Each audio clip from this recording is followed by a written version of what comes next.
This is Planet 76, your source for all things Philadelphia 76ers. We've got another great episode coming your way today, and we're cleared for takeoff. Let's go.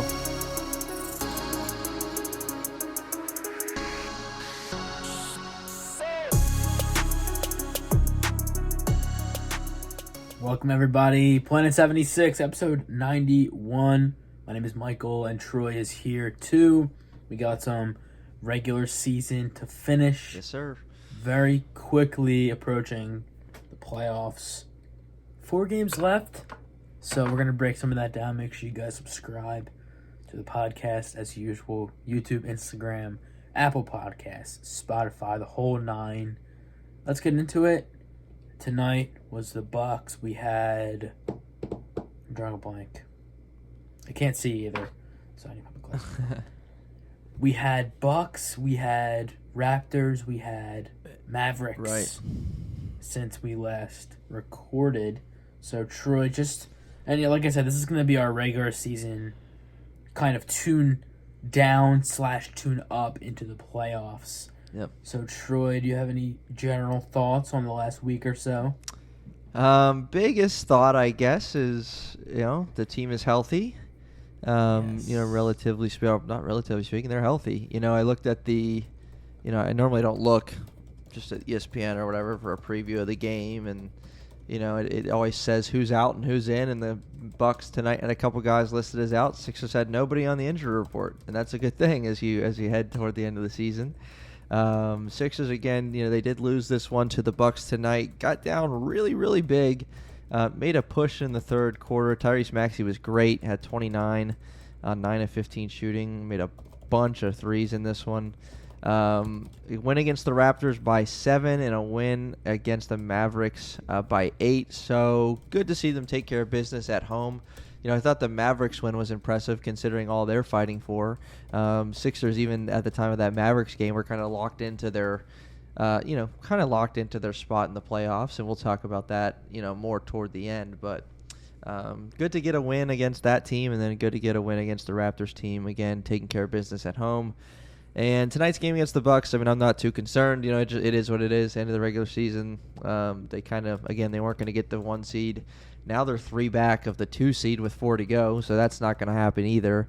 So it looks like they're going to be safely in the 3 seed again, although Cleveland at the 4 is just 3 games back of the Sixers now. So we touched on that in episode 90, but again, we'll get into the standings and whatnot, the rest of the way. But like Michael said, this is the end of the regular season, especially here on Planet 76. So Sunday, April 2nd, season ends April 9th. We normally record Sunday or Monday. So by the time, the next episode, really important, news for you as a Planet 76 listener, the next episode of Planet 76 will be the playoff preview of round 1. So by that point, we'll obviously know our opponent, and we'll start breaking down, a preview of round 1 for the Sixers. So that's why we're even though there's 4 games left, we're kind of given this luxury, again, based on where the Sixers are at in the standings, and with 4 games to go, that we can kind of just break it down, talk about the season, share some memories, share some favorites, share some awards. We're going to give out some regular season awards here on Planet 76, Michael and I both, so that'll be fun. But yeah, so how about you, before we get into just breaking this season down that has been for the Sixers, thoughts on this past week? I know you caught the game tonight against Milwaukee. Just any general thoughts before we get into, again, wide range of time. We're dating all the way back to October with the season we're about to break down for just a few minutes. So what do you got? Yeah, well, the past week, I really enjoyed what I saw from the Raptors game.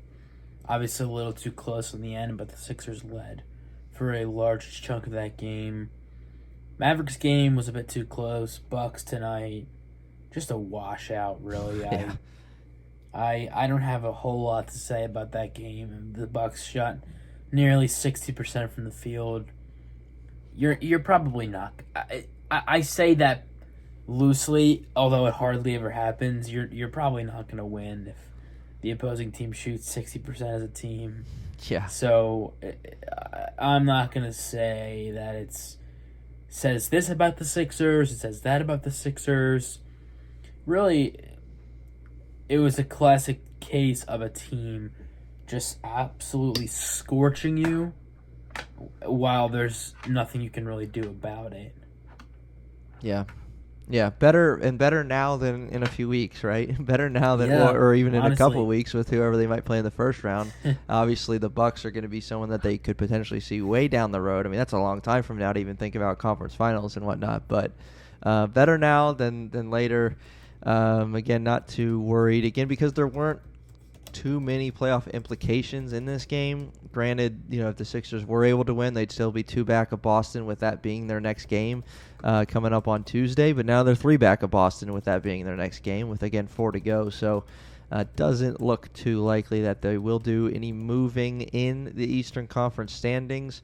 But, yeah, it's been, again, they sit at 51-27 with 4 to go, so they got over 50 wins this week. That was something worth recognizing and celebrating. Again, if you have been a Sixers fan any amount of time, or not any amount of time, but dating back years, 50 wins were far-fetched for this team quite a few years ago, and so even if you've just been a Sixers fan in the process era, you need to realize that we can't take those for granted because of just the last number of years and how good they have been, how consistent they've been, because there were some dark times for Sixers fans not too long ago. Extremely.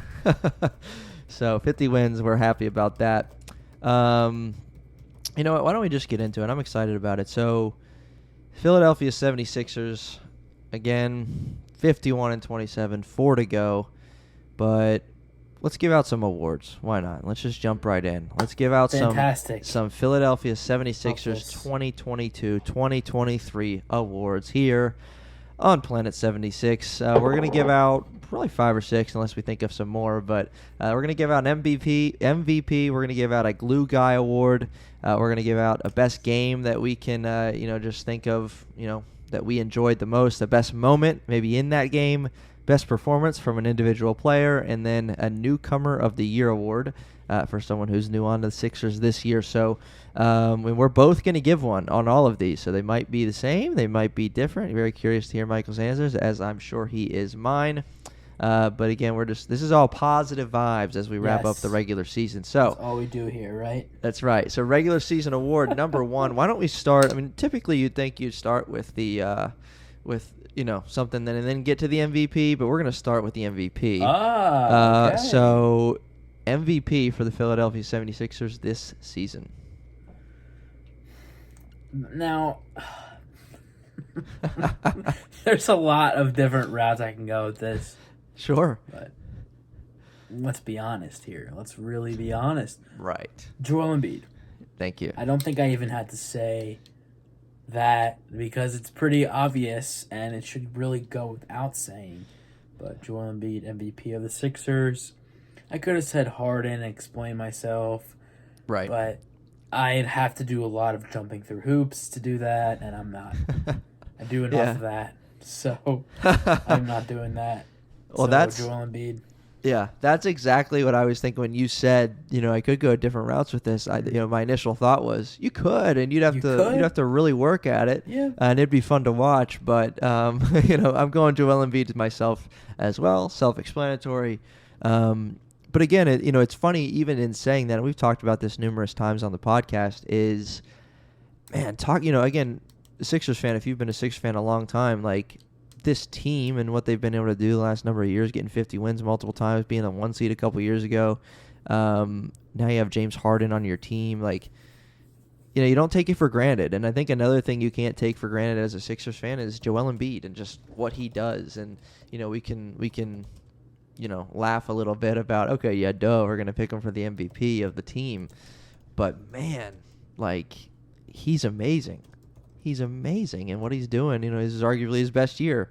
And we didn't think 2 years ago could get any better. We didn't think last year could get any better. And he just continues to make you say, wow. And so, Joel Embiid, MVP, this team, who knows where they'd be without that guy. And nothing screams value like that. All right. Why don't we go ahead and go to the Newcomer of the year. So a guy that's joined the Sixers either during the year or at the beginning of the year that started with the team. Who's your newcomer of the year for this Philadelphia 76ers team? Now, I could also go down a few routes with this. I'm going with Anthony Melton. I think Troy, you may have been able to guess that. Mm-hmm. Anybody who follows my page to any extent, who's listening or watching, probably could have guessed that as well. Anthony Melton, absolute stud this year. He's just been really. I don't even know if he's everything they could have imagined, because I don't know if the Sixers could have imagined him being this good and being so beneficial like this. He's been, maybe aside from Embiid, maybe their best defender. He's just been great. Not quite 50-40-90, but super solid. 43% from the field, 40% from 3 on 5 attempts, 80% from the line, 11 points per game nearly, almost a career high. But Preach. Just really sensational, especially defensively. I really think he deserves an All-NBA spot. I'm sorry, All-NBA defensive spot this year. I think he's just been one of the better guard defenders in the league this year. Yeah. And I've talked about it in length on my page. I'm pretty sure I've talked about it on the podcast as well. D'Anthony Melton has just been fantastic. So, newcomer of the year is D'Anthony Melton. All right. Well said. Well said. My newcomer of the year is Dwayne Dedmon. No, What? I'm just kidding. Say April Fool's was yesterday. April Fool's, yeah. I Dude, wrote these down. Listen, if you would have ran with that, you would have got me. So that's funny. I wrote these down, earlier just so I wouldn't change when I hear what yours is. But I also wrote down D'Anthony Melton. And I think you said it perfectly. Thank you. Because I don't think the Sixers could have asked for what he's doing, right? Certainly couldn't have asked for better, because he's been really, really good. His nickname, Mr. Do Something, and he's proven that. I knew he was good as a player. You keep up with some guys around the league a little bit, but I didn't think he was as good. And again, he's having a career year in some ways, but he's just really, really, really good. And you like to watch him play. You're confident when he's out there on the floor. And the Sixers haven't had, many guards like that come off the bench that you're like, I'm confident with him. He started a lot of games this year. He was a plug-and-play guy. He's been put in a lot of different situations for this team, and he continues to play well. So, yeah, newcomer of the year for me is D'Anthony Melton. Fantastic. All right.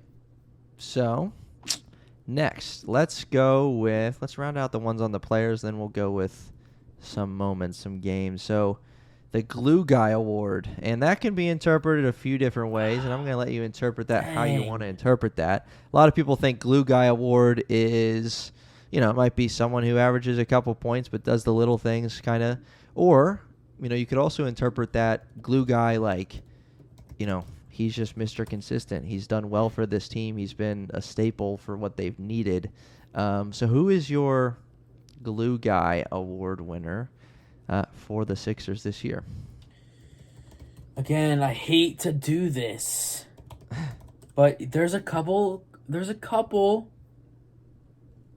routes I can take here, and I'm probably just gonna take. I'm trying to think of one choice I could justify, but it would be kind of difficult. So I'm just gonna go with the easier choice for me. PJ Tucker is my glue man of the year for the Sixers. Nothing but praise here for PJ on the podcast. Nothing but praise for PJ from me on my page. And me and Troy have had some conversations about PJ this year. I think a lot of people have. I'd like to think. I hope, because I've been waiting for it to happen, but I'm hoping that a lot of people have kind of opened their eyes to the effect that Tucker has, despite not scoring lots of points or even sometimes not even taking shots in some games. I hope that people realize what he's been able to do for the Sixers this year and the actual things that he does that are so important to good and great teams that a lot of teams don't have. Okay. You know, if you look up glue guy in a dictionary, I bet PJ Tucker's picture A picture is there. of him is in there for sure. Right? You know, I mean, he is a glue guy. He absolutely is. And so for that reason, I did go a different route because I had a feeling you were going to go that way. See, you know. See? I was stuck between two here. Okay. And part of me really wants to explain why I have both of these guys on my mind. Go for it. It might be the guy that I had too. I don't know. One of them's interesting. And one of them I'm starting to... I'm not going to question myself. So my glue guy that I wrote down on the paper was Tyrese Maxey. Dude, that was my other choice as well. That's what I said. Respect. It might take a little bit to actually explain that, but... Respect. Yeah, I agree with that. So my thought process there, and my other thought was Tobias Harris, just due to because he plays so many games, right? He's played 71 out of the 78 games or whatever this year. Tyrese has played a little bit less, but I don't know, man. Embiid and Harden missed a lot of time. I mean, Tyrese missed some games even in there too, but like he just continues to do what he does. Yep. And he gets buckets, and he's a spark. And, you look at an example like tonight. I mean, if Tyrese Maxey didn't play, this would have been a 40-point loss, right? Like, he has games where it's just like, dude, he really keeps it together. And what does a glue do? Glue keeps things together. So that's when I think Tyrese Maxey keeps things together when, maybe they shouldn't be. When maybe without him, it's utter chaos, but he holds it down. He creates shots very, very well for himself, and so that's my Glue Guy Award winner. Is Tyrese Maxey. All right, 3 left to go. I am loving this so far. Me too. Let's go with your favorite game or the best game of the year for the Sixers. So, or your favorite game, however you want to, whatever you want to do with that. There's a few candidates for this award, and each game that I'm thinking of for multiple reasons. But instantly when Troy mentioned this to me earlier, we were talking about topics for tonight, I immediately thought of that Clippers game in December where Joel Embiid had 40 and 20 and Harden had 20 and 20 and 10. The Sixers, there's just something... There was something there in that game. They were down by 15, I think it was. Third quarter, I was thinking they're going to lose this game. They didn't. They did not lose the game. And I'm going to find the exact game, the exact date. They did not lose the game.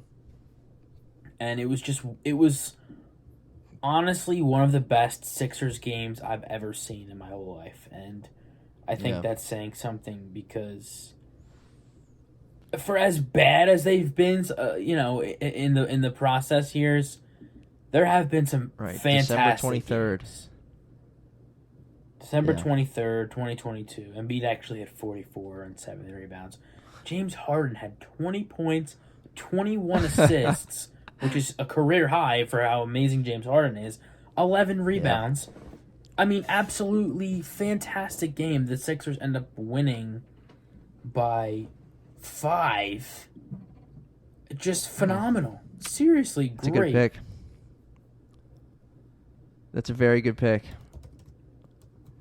That's a very good pick. I like that. And we went with a similar strategy, I think, on this one. To come from behind, a game maybe you shouldn't have won. So I'm going Sixers over Bucks in Milwaukee on March 4th. Yep. Love that. Yeah, March 4th. So Sixers 133-130 over Milwaukee. And I still can't believe it when you read it. A 48-point fourth quarter for the 76ers. I remember breaking down this game on Planet 76, when that happened a month ago. A 48-point performance in the fourth quarter. James Harden with his, arguably his best game of the season, 38, 10, and 9. Tyrese Maxey, 26. Joel Embiid, 31. George Niang had 5 threes off the bench, 5 for 6 from 3. They were down big. They were they won they were down 14 heading into the fourth. And then, in Milwaukee was on a 16-game win streak. I could be wrong. 15, like 16. That. It was, yeah, it was high.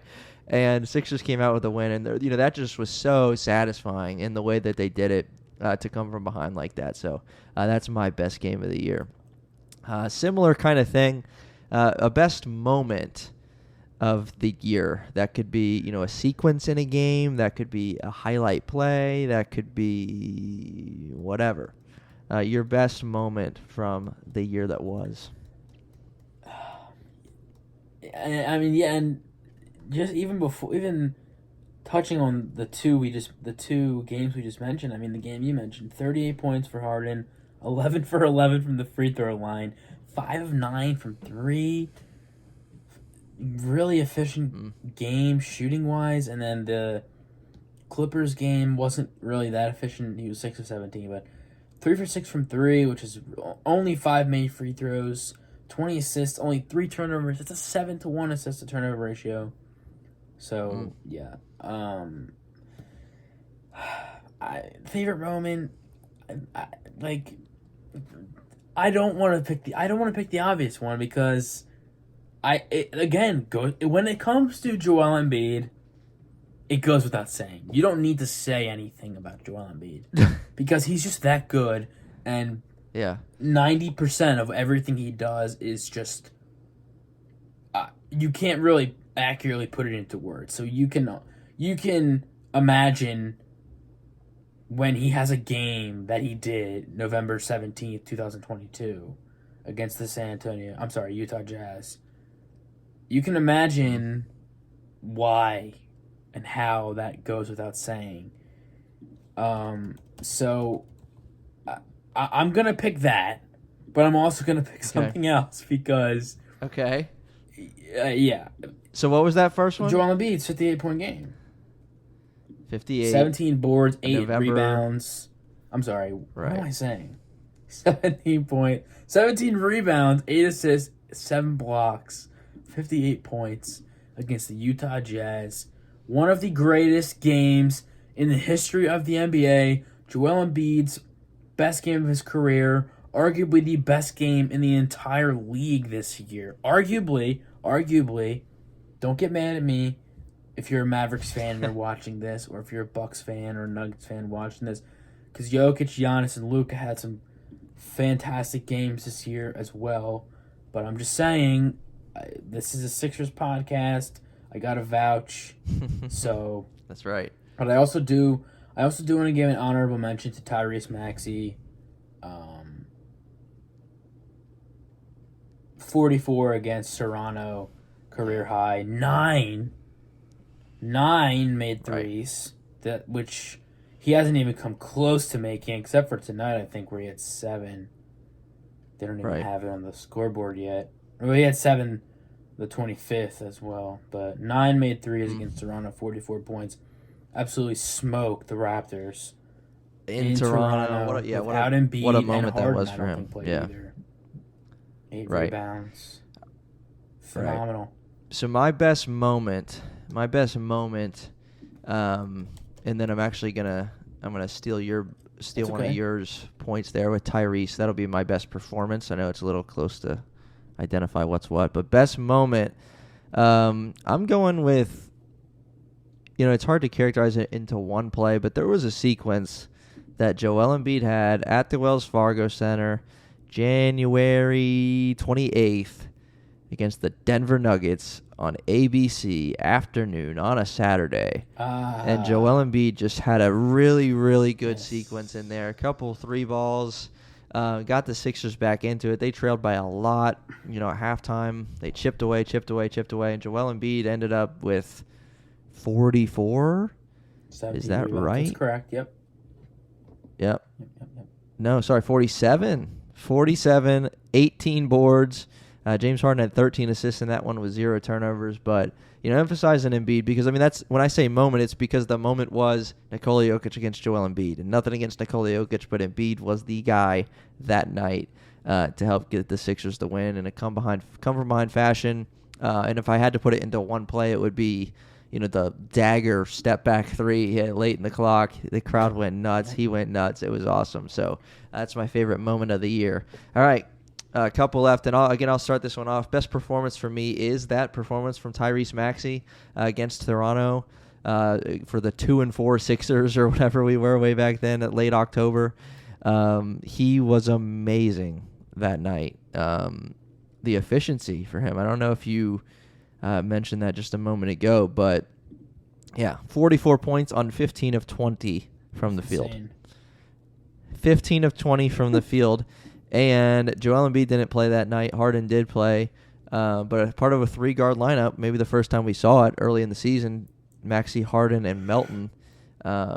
44, 15 for 20, 9 for 12 from three. He was unbelievable to get the Sixers kind of a win you wanted to get early in the season. You didn't want to go to 1-5. So really, really fun performance from Tyrese up in Canada. So that's my performance of the year. All right, one more performance of the year. Who you got? So, I did mention Joel Embiid. I did mention Tyrese Maxey. I did mention James Harden. They are all honorable mentions because the real performance of the year comes November 22nd, 2022. The 76ers made an appearance, and Paul Reed absolutely shined. 19 points, 10 rebounds, 3 steals, 2 blocks.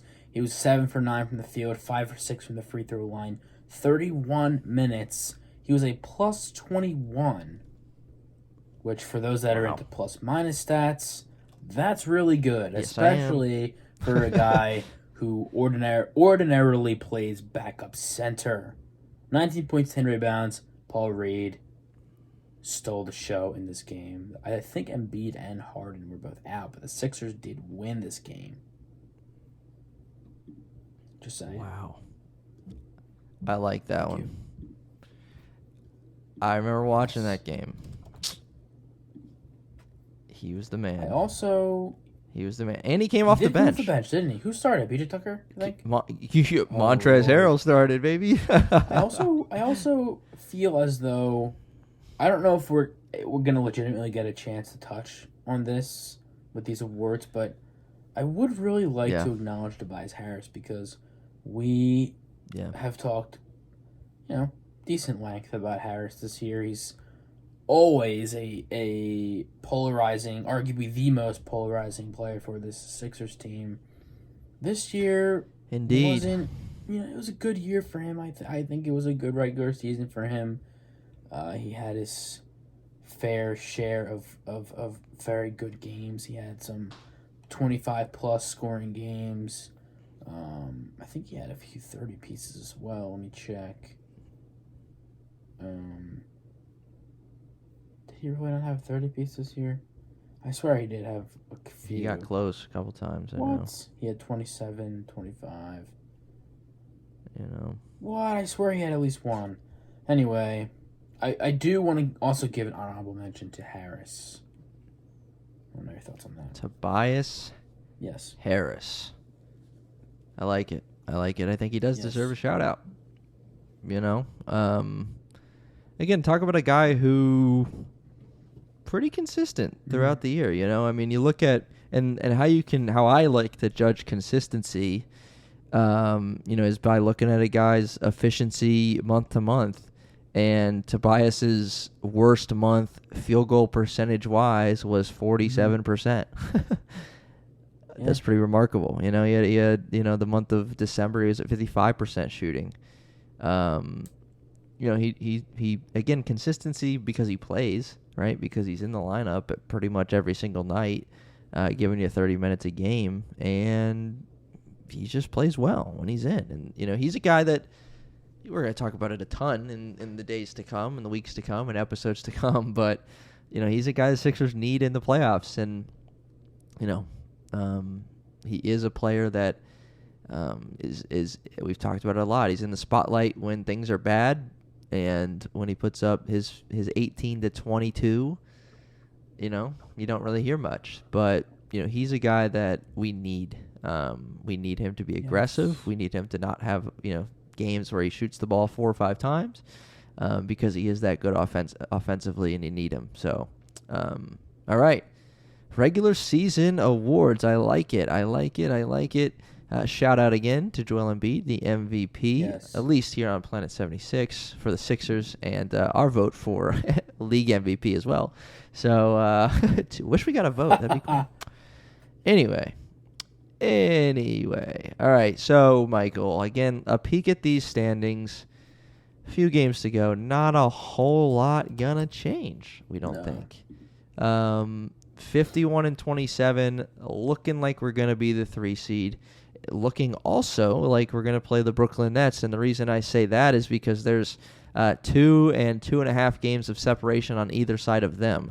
So they're avoiding the play-in game right now by 2 games over the Miami Heat, who are 41 and 37, Brooklyn 43 and 35. So looks like Brooklyn will be that 6, and again, that's the most likely matchup for the Sixers. Your thoughts on that, briefly? Again, we're not locking it in yet, but your thoughts on that as potential versus the potential of possibly playing the Miami Heat. I don't want to play the Heat at all. So I'm comfortable with that. I think the Sixers are probably pretty comfortable playing the Brooklyn Nets in the first round as well. Yeah.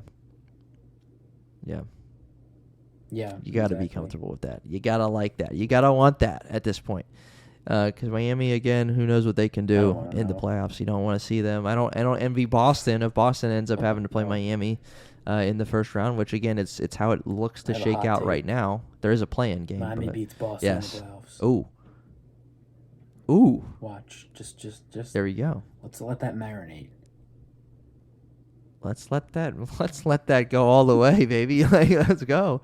I like it. Because I don't want to play Boston. At least, not that I want to play Miami, but at least the thought there is Sixers do get home court in that scenario, potential second round. Again, we're looking way ahead, but who knows? That could happen. Again, the play-in as it sits right now, and the play-in's pretty locked, at least as far as the teams that are going to be in it. Miami, Atlanta, Toronto, and Chicago. It is locked, so... Wow. Miami, Atlanta, Toronto, Chicago for the last 2 spots. Milwaukee still 2 up on Boston for the number 1 seed. Sixers trailing the Celtics by 3. And the Cleveland Cavaliers shortly following them. So, all right, let's put a bow on the regular season. And to do that, if you could, in just a couple sentences or 2. 4 games to go. I know we're pushing for the playoffs. I know we're itching to get there. But your thoughts on what the Sixers need to do to finish out the season? Of course, staying healthy. But, what do you want to see over this last week of the regular season? Again, we're not going to go into great detail about it after it happens because we're going to be looking at the playoffs here in Planet 76. But your thoughts on the last few games? Just please nobody get injured. Especially Embiid and Harden. Please, if you have to rest them, do it. I don't care. I cannot go through another Harden or Embiid injury and then miss potentially 2 or 3 games. Okay, in the first round, if it has to happen, all right. But then it carries over to the second round, and then we deal with the same thing we did last year. That can't happen. Not this year. Yep. Stay rid of that. It's interesting. Again, we talked about it. This matchup coming up with Boston on Tuesday could have potentially been a very, very big one as far as the Eastern Conference standings. But again, not looking like that at the moment. It is what it is. And the game I could see the starters getting rest the regular season finale next Sunday against Brooklyn in Brooklyn because, again, that could be your matchup in the first round. So I do not mind Joel and James and whoever sitting that night. You don't want the Nets getting, any schemes that they can see working for them. So I could definitely see the guys getting some rest that night. So, again, last week of the regular season is upon us, and the next time you hear from us on Planet 76, we'll be previewing round 1 for the Sixers and whoever that opponent might be. We can't wait for the playoffs. We hope you're going to gear up for it with us on Planet 76, and we will see you then. Peace.